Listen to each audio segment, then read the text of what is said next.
Picture this. You find an affordable house in the quiet coastal town of Long Island, New York, unaware of its dark past. In November 1974, Ronald DeFeo Jr. murdered 6 family members at 112 Ocean Avenue in Amityville, claiming voices drove him to it. A year later, in December 1975, an ordinary family moved in, hoping for a fresh start. They lasted just 28 days.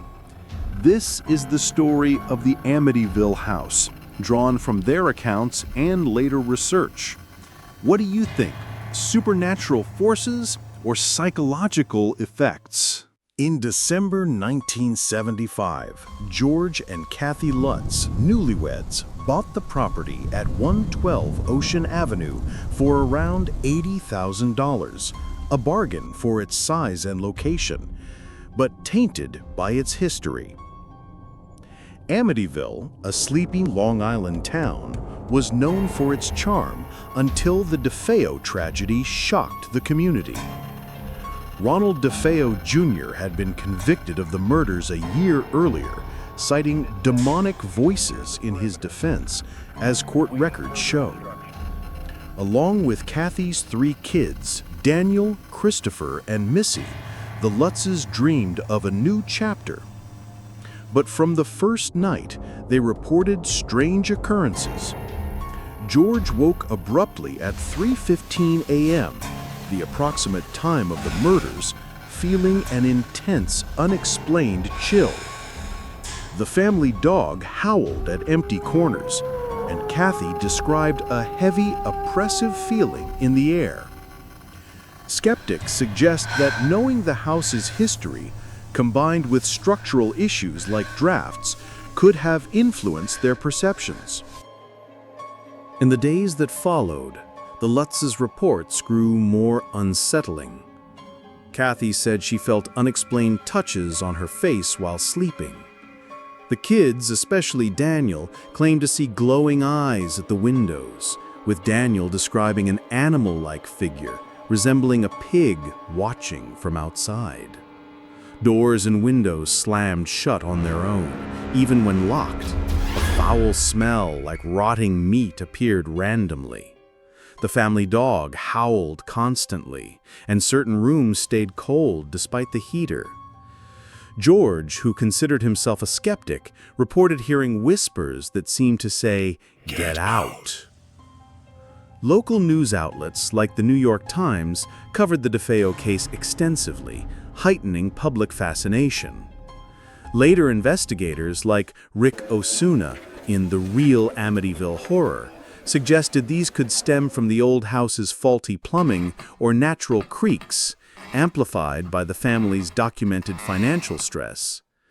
What would you make of these strange events? Paranormal activity or something else?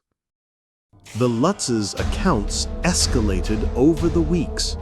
George claimed to see a hooded figure on the staircase, its eyes glowing brightly. Kathy reported a brief sensation of levitating off the bed, gripped by panic. The children drew strange figures and spoke of invisible friends. A local priest invited to bless the house said he heard a deep voice ordering him to leave. He also felt pushed by an unseen force. Sticky substances, described as green slime, appeared on the walls, and objects seemed to move on their own. George began waking up at 3:15 every night, sometimes clutching an axe in a trance-like state. Paranormal investigators Ed and Lorraine Warren, known from cases like The Conjuring, visited in 1976, using tools like EMF meters and supporting claims of supernatural activity, as seen in My Amityville Horror 2012. However, skeptics note the Lutz's financial troubles, and their lawyer, William Weber, admitted in interviews to exaggerating parts of the story for the book, The Amityville Horror. Do you believe the Lutz's claims, or were they influenced by external factors? After exactly 28 days in January 1976, the Lutzes fled the house, leaving behind clothes, furniture, and memories, according to their later statements. Daniel Lutz, in interviews years later, including the documentary My Amityville Horror 2012, insisted the events were real and traumatic. The book 1977, The Amityville Horror by Jay Anson, based on their accounts, became a bestseller and spawned a series of films, keeping the mystery alive. The house was sold in 1977 for $55,000 to new owners who, in public statements, reported no paranormal activity, suggesting the case might be more about psychological trauma than supernatural forces. What's your take? Did the Lutzes experience real terror, or was it a story spun for fame? The Amityville case remains divisive. Paranormal investigators like Ed and Lorraine Warren, who examined the house in 1976, claimed evidence of demonic activity as documented in My Amityville Horror 2012. On the other hand, skeptics argue it was a hoax. The Lutzes faced significant financial debt, and their lawyer, William Weber, admitted to fabricating elements for the book, as explored in The Real Amityville Horror.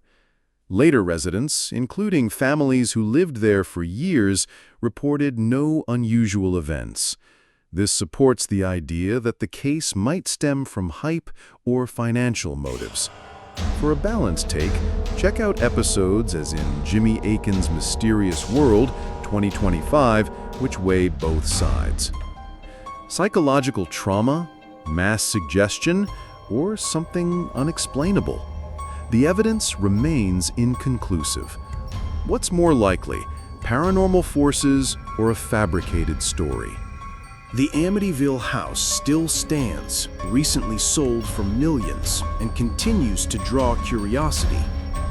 Were the Lutzes' experiences genuine paranormal events, or could they be explained by stress and exaggeration?